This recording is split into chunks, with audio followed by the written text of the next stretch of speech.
Hi friends and how are you doing today? Thanks for connecting.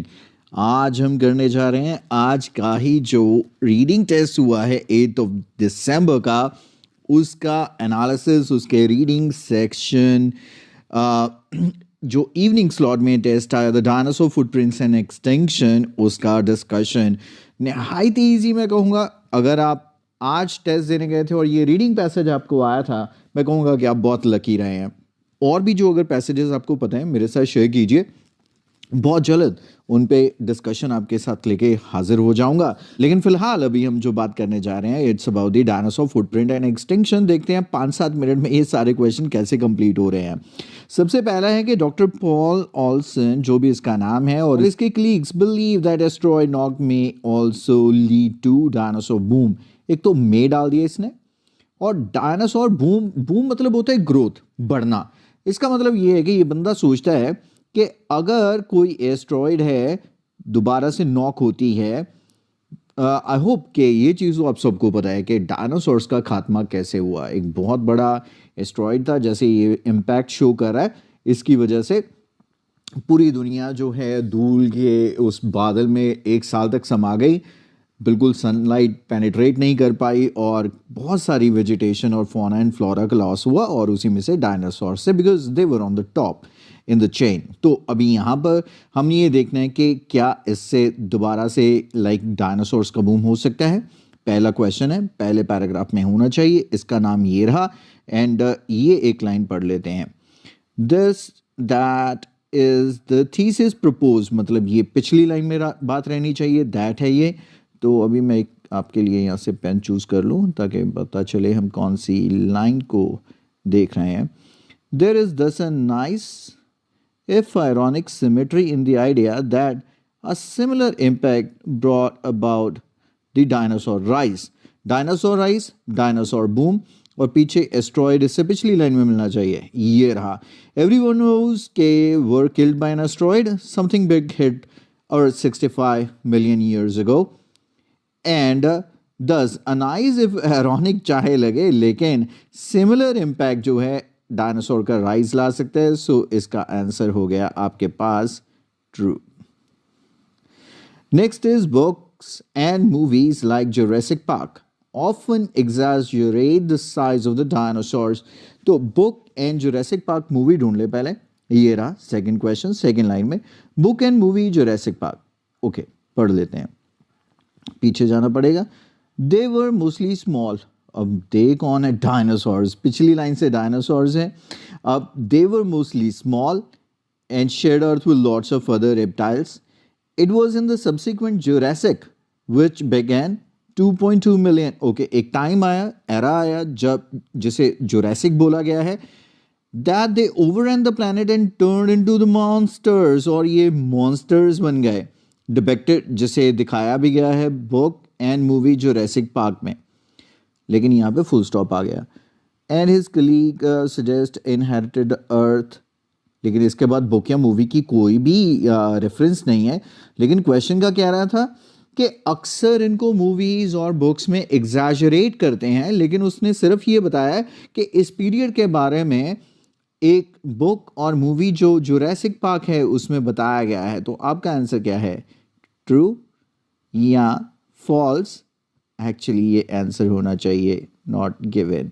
ये तो बड़ा गंदा सा आ रहा है, इसको मैं चेंज कर देता हूँ।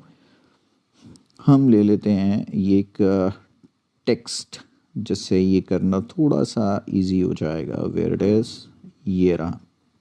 Third one is dinosaurs are more adequate than dinosaur skeleton. Dinosaur footprint, sorry, मतलब हमें रेफरेंस चाहिए कि डायनासोर के रेफरेंस पॉइंट ऑफ व्यू से उनके फुटप्रिंट ज़्यादा एडिक्वेट है। मैं यहाँ से आपको जूम करके दिखाता हूँ। जैसे डायनासोर स्केलेटन्स आ रहा है और यहाँ पे वो कह रहा है कि dinosaur footprints are however surprisingly abundant, और ये भी कह रहा था footprints are more adequate than the skeleton. And of course आगे भी रेफरेंस मिल जाएगा। And the size a good indication of the beast are the skeleton themselves, उससे भी बेटर ये बता देता है। So for that reason the answer is, तो यहाँ पर हम लिखेंगे ट्रू। यहाँ पे येस नो है, आई होप कि आपने ये गलती नहीं की होगी। यस लिखेंगे। तो नेक्स्ट आ गया हमारे पास फोर्थ वन, कहते हैं the prints were chosen by doctor to study because they are more detectable than earth magnetic field to track a date of geological precise within 1000 years। मतलब ये थोड़ा सा लंबा क्वेश्चन है। उसने ये कहा कि इस बंदे ने वो प्रिंट्स इसलिए चूज़ किए हैं क्योंकि ये आसानी से डिटेक्ट कर लेते हैं मैग्नेटिक फील्ड को, जोग्राफिकली प्रिसाइसली बता देता है कि with in few thousand years, जैसे ये कह रहा है ना 2.2 मिलियन ईयर्स, ये डेटा बहुत ज़्यादा है, लेकिन कोई ख़ास चीज़ है जो 1000 ईयर्स के फ़र्क का ही कुछ बता दे। जैसे हम किसी को कह देते हैं कि आपकी एज 20s के आसपास है, 22, 24, 25 तो चल जाएगी, लेकिन 80, 89 नहीं चलेगी। तो देखते हैं कि इस चीज़ की रेफरेंस कहाँ मिलती है हमें। The prints in question, I hope ये आपको स्ट्रॉन्ग कीवर्ड यहाँ पे हाईलाइट हो गया, द प्रिंट्स इन क्वेश्चन। और यहीं से अब हम पढ़ना शुरू करते हैं।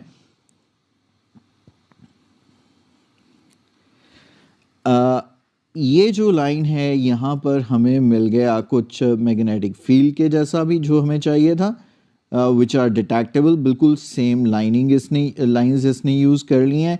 लेकिन हमारा क्वेश्चन था कि इस बंदे ने जिसने ये चूज़ किया, तो ऐसा कुछ आपको रेफरेंस मिला या नहीं मिला, क्योंकि यहाँ पर ऊपर से अगर हम शुरू करते हैं पढ़ना तो कहीं पर उस डॉक्टर ऑल्सन का नाम ही नहीं आ रहा है।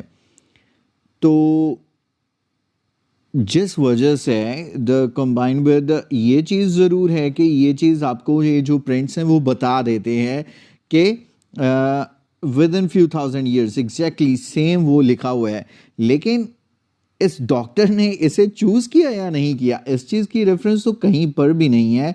For that reason I hope कि आपने भी इसका answer not given he real exam में लगाया होगा। अरे टिक जा भाई, not given is the answer. Move on करते हैं अगले क्वेश्चन पे, जो है ये कुछ नोटैक्सा करके स्ट्रॉन्ग कीवर्ड है, पढ़ने की ज़रूरत नहीं है, टाइम मत वेस्ट करना वहाँ पे। Show that footprints of dinosaurs offer exact information of the trace left by an individual species. अब ये स्ट्रॉन्ग कीवर्ड ढूंढ लेते हैं कहाँ पे, ये आ गया। साथ के साथ ही हमारे पास footprint as a strong keyword भी आ गया, यहाँ पे आप देख सकते हो। तो यहाँ पर वो कह रहा है कि precise footprint offer exact information of the trace. These are recognizable type of footprints and cannot be matched precisely. उधर कह रहा है कि exact match देता है, इधर वो कह रहा है cannot be matched precisely। तो without any question आपका डाउट आंसर क्या हो जाना चाहिए, NO, no, कैपिटल डाल देते हैं। नेक्स्ट हमारे पास आता है question number 6, we can find more iridium in earth surface than in meteorites. तो ये स्ट्रॉन्ग कीवर्ड्स हैं, इरिडियम और मीटेरियोराइट हम पहले ढूंढेंगे कहाँ पर लिखे हुए हैं। एफ पैराग्राफ में ये नहीं है, ऊपर ई पैराग्राफ में नहीं होना चाहिए था, ये रहा है मीटेरियोराइट्स, देयर वी गो। तो यहाँ पर अगर हम पढ़ते हैं, इसको मैं हाईलाइट करने की कोशिश करता हूँ आपके लिए, अबंडेंट, तो ये रहा, कहता कि iridium is normally rare at earth surface more in meteorites. यहाँ पे कह रहा है कि iridium more in earth surface than in meteorite. तो बड़ा क्लियर है क्वेश्चन के हिसाब से, मोर इन अर्थ सरफेस, यहाँ पर है रेयर इन अर्थ सरफेस। सो दोनों बातें आपस में क्या करेगी, कॉन्ट्राडिक्ट। सो आंसर क्या आएगा इसका, नो। अब मूव ऑन करते हैं, बचे हुए 17 to 13 जो ब्लैंक्स हैं। तो यहाँ पर question number, doctor Olsen and his colleague applied a phenomenon named dash to explain the large side of brontotheres. तो उन्होंने कोई एक फिनोमिनन बनाया है, उसका क्या है, आगे इसकी रेफरेंस ढूंढ लेते हैं कि कहाँ पर इसका नाम है इस डॉक्टर का दोबारा से। And it is in the D paragraph, I paragraph. His colleague suggested the explanation of this rapid increase in size may be a phenomenon called ecological release. तो आई रियली डोंट थिंक कि आपको किसी तरह की भी कोई confusion है इसको जस्टिफाई करने में कि ये आंसर नहीं है। यहाँ पर एक लॉजिकल रिलीज है, यहाँ पर फिनोमिनन है, तो ecological release is the answer. Next है which is similar to case that nowadays reptiles invade a place where there are no dash। मतलब ऐसी जगह पर चले जाते हैं जहां पर कोई डैश नहीं है, वहां पर क्या नहीं है देखना पड़ेगा। This is seen today when reptile हमारा स्ट्रॉन्ग कीवर्ड आ गया। Reach islands where they face no competitors, इधर भी हमारे पास क्या था, नो। तो मैं ज़्यादा नहीं सोचता हूँ, ब्लैंक के एक पहला वर्ड है उसकी रेफरेंस लेकर आंसर लगाने की कोशिश करता हूँ। कंपैटिटर्स, और हमें चाहिए कंपैटिटर्स, एग्जैक्टली सेम वर्ड लिखना चाहिए जो हमें हेडिंग रीडिंग पैसेज में नजर आए। कोमोडो की एग्जाम्पल दी है, बहुत मशहूर है। कोमोडो ड्रैगन्स बड़े बड़े लिजर्ड्स होते हैं, grow so big that people even regard them as, लोग उन्हें क्या समझते हैं। तो इसका रेफरेंस भी यहीं पे मिल जाना चाहिए क्योंकि कोमोडो की ये बात आ गई इसमें। ये रहा कोमोडो का रेफरेंस। तो Komodo when local lizards have grown so large refer as, फिर से देखिए एज एक वर्ड पहले है जो वो आपको हेल्प कर रहा है कि आंसर क्या होगा। So the answer has to be dragon, as dragons. Next, तो अभी हमें जो नेक्स्ट क्वेश्चन है करना, however there were no old impact trace being found, the answer may be that we have dashed the evidence। कहता लेकिन हमें कोई पुराना मिला ही नहीं है ऐसा कुछ। कहता पॉसिबिलिटी है कि हमने जो एविडेंस है उन्हें कुछ कर दिया है। क्या कर दिया होगा कि जो हमें कुछ ऐसा नहीं मिला है। तो काफ़ी हद तक ये पैराग्राफ ख़त्म हो गया है, तो अगले पैराग्राफ में ढूंढ लेते हैं। That leaves the question where the impact happened। तो impact हुआ कहाँ पे। No large hole in the earth crust seems to be 2.2 million years ago। मतलब इतना पुराना हो ऐसा कुछ है नहीं हमारे पास। It may of course have been overlooked। कहता हो सकता है कि हमने इसे क्या कर दिया है, नज़रअंदाज कर दिया है।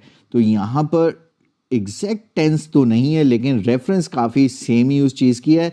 We have dash the evidence, और उधर कह दिया है कि kind of evidence have been overlooked. So we have overlooked, क्योंकि इजी इसका रेफरेंस क्या है कि एफ के हैव के बाद वर्ब ही आना चाहिए था, और वो भी थर्ड फॉर्म, क्योंकि ये प्रेजेंट परफेक्ट टेंस बन गया। Next, old creators are difficult to spot और it probably dash due to the effect of earth's moving।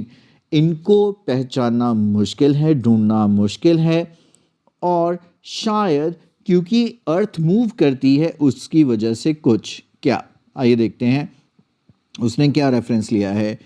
Alternatively it may have vanished, old creators eroded and buried and not always easy to find. ये find के साथ हमारी reference आ गई spot की, और यहाँ पे ये कह रहा है it may have vanished, so probably vanished.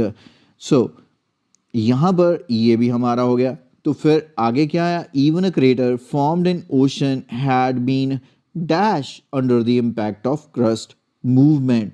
कहता हो सकता है कि अगर क्रेटर बना भी होगा इन ओशन, समुंदर के अंदर, हैव बीन, फिर से हमें कुछ ऐसा ही वर्ड चाहिए जिसके साथ थर्ड फॉर्म हो, under the impact of crust movement. Crust movement के साथ वो क्या हो गया होगा। सो क्रेटर स्ट्रॉन्ग कीवर्ड है, यहाँ पे मिला हमें। ओशन स्ट्रॉन्ग कीवर्ड है, यहाँ पर मिला। हैव बीन हमारा टेंस है, यहाँ पे मिला। और जो हमें चाहिए था ईडी वर्ड, वो भी हमें मिल गया। सो ज़्यादा सोचे समझे आंसर लगा देना चाहिए। स्वॉलोड वैसे ये होता है कि इसको निगल गया हो। So swallowed has to be the correct answer. Finally third hypothesis is that the potential evidences some creators may be. अब उसने मे भी कुछ सोचा है कि ऐसा भी कुछ हुआ हो सकता है। देखिए strong keyword third, third possibility however this creator is known but has been misdated, और यहाँ पर may be, तो कीवर्ड दोनों मैच करते हैं, पैसिव फॉर्मेशंस हैं, तो क्या हुआ होगा, may be, and the answer is misdated. I hope you are really enjoying this explanation, और आपने भी ऐसे ही सारा किया होगा और ज़्यादा से ज़्यादा भी 8-10 मिनट में ख़त्म कर लिया होगा. Thank you very much for joining. मैं दोबारा से रिक्वेस्ट करूँगा, कमेंट सेक्शन में ज़रूर बताओ कि आपका रियल स्कोर, आपको क्या लगता है इस पैसेज में क्या आया होगा, कितने आपने ठीक किए. और दूसरी चीज़, अगर आपको कोई और रीडिंग पैसेज याद है तो प्लीज़ बताइए, ताकि हम आपके साथ उसे भी शेयर कर सकें. अभी करते हैं गुड नाइट एक दूसरे को, फिर जल्दी ही मिलते हैं.